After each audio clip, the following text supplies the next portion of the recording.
Explain Lisco substitution principle. Hello everyone, I welcome in my YouTube channel. और ये हमारे solid principle का third video है।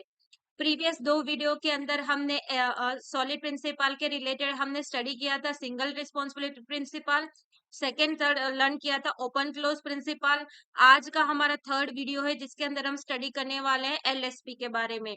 अभी एलएसपी की बेसिक डेफिनेशन जो है वो थोड़ी ट्रिकी है। एलएसपी का मतलब ये होता है कि subtype must be substitutable for their base class और base type without altering the program behaviour. अभी इस चीज को और बेसिक और डिटेल में समझे तो सब टाइप मतलब कि एक तरीके से आपका चाइल्ड क्लास।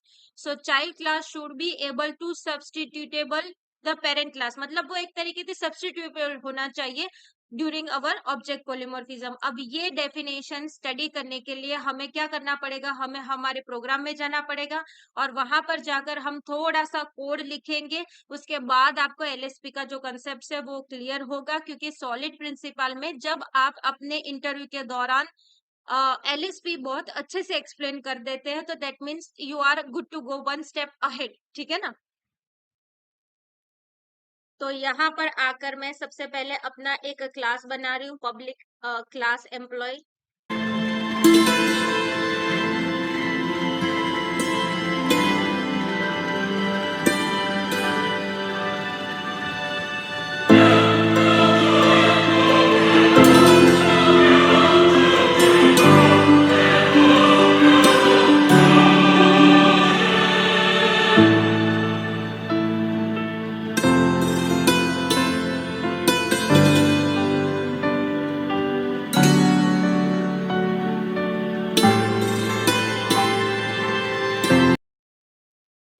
सो हमारा कोड लिख लिया है हमने। कॉन्ट्रेक्चुअल एम्प्लॉय और रेगुलर एम्प्लॉय के रिलेटेड हमारे मेथड के अंदर कैलकुलेशन करके रखा है।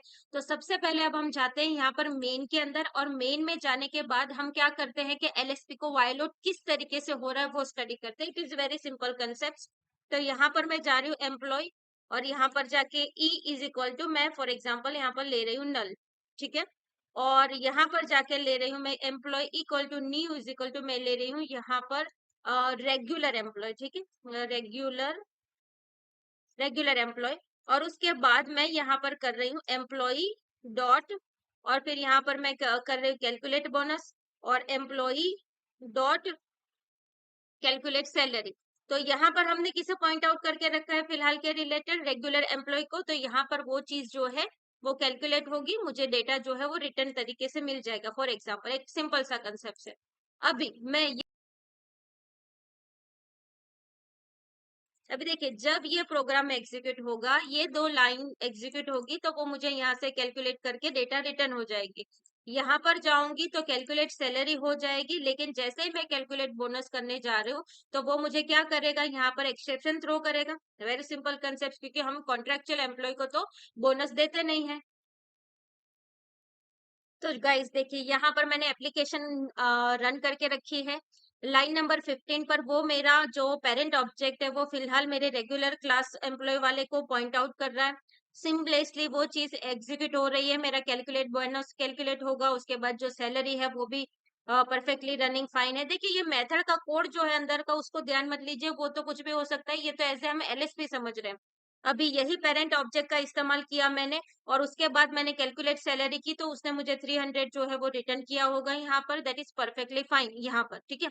अब जैसे ही यहाँ पर से लाइन नंबर यहाँ पर आता है तो कैलकुलेट बोनस जो है, अभी देखिए, जो कंपनी के रूल्स एंड रेगुलेशंस होते हैं उसके अंदर ये है कि भाई जो रेगुलर एम्प्लॉय होगा उसको हम सैलरी पूरी बोनस के साथ देंगे, लेकिन कॉन्ट्रेक्चुअल एम्प्लॉय को हम सैलरी ही देंगे, बोनस देने वाले नहीं है। तो एक एज अ डेवलपर क्या सोचा कि हम कैलकुलेट बोनस के अंदर एक एक्सेप्शन थ्रो आउट कर देंगे कि भाई यू आर नॉट एलिजिबल, इस तरीके से कुछ। तो ये जब इस तरीके से मेरा एक्सेप्शन थ्रो हुआ तो this is the violation, violation of LSP. क्यों? क्योंकि यहाँ पर हमारी रिक्वायरमेंट ही एक तरीके से क्लियर नहीं थी। जब हमारे पास प्रोजेक्ट आया उसी दौरान हमारी रिक्वायरमेंट क्लियर नहीं थी। तो हमारा नेक्स्ट क्वेश्चन ये है कि चलो एलएसपी वायोलेट हो रही है, यहाँ पर ये चीज इश्यू आ रहा है, इस चीज को हम सॉल्व कैसे करेंगे, how to resolve your LSP issue while you are performing the operation. और इसका सिंपल आंसर है refactoring. You need to refactor your code while you are performing and facing the issue regarding the LSP. Fine. So let's just do that task also. ठीक है, तो ये मेरा employ base class हो गया। और employee class जो है वो इनहेरिट करेगा एम्प्लॉय बेस को। ठीक है, एम्प्लॉय क्लास जो है वो इनहेरिट करने वाला है एम्प्लॉय बेस को।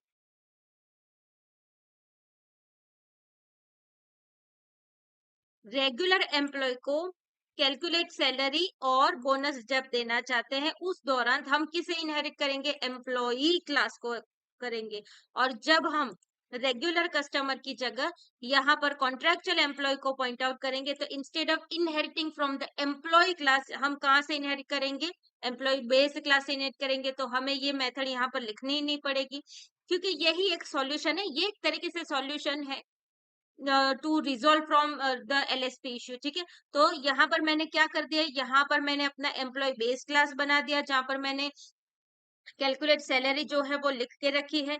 एम्प्लॉय वाले क्लास ने इनहेरिट करके रखा है एम्प्लॉय को, जिसके सॉरी एम्प्लॉय क्लास ने इनहेरिट करके रखा है एम्प्लॉय बेस को। यहाँ पर मैंने एक और मेथड लेके रखी है कैलकुलेट बोनस। कैलकुलेट बोनस जो है वो रेगुलर कस्टमर रेगुलर एम्प्लॉय जो है वो इस्तेमाल करेगा, then at that time it is working fine. लेकिन जब कॉन्ट्रेक्चुअल कस्टमर या एम्प्लॉय आएगा तब उसे क्या बोनस कैलकुलेशंस करने की जरूरत नहीं है। तो this is the one way to resolve the LSP issue. ठीक है,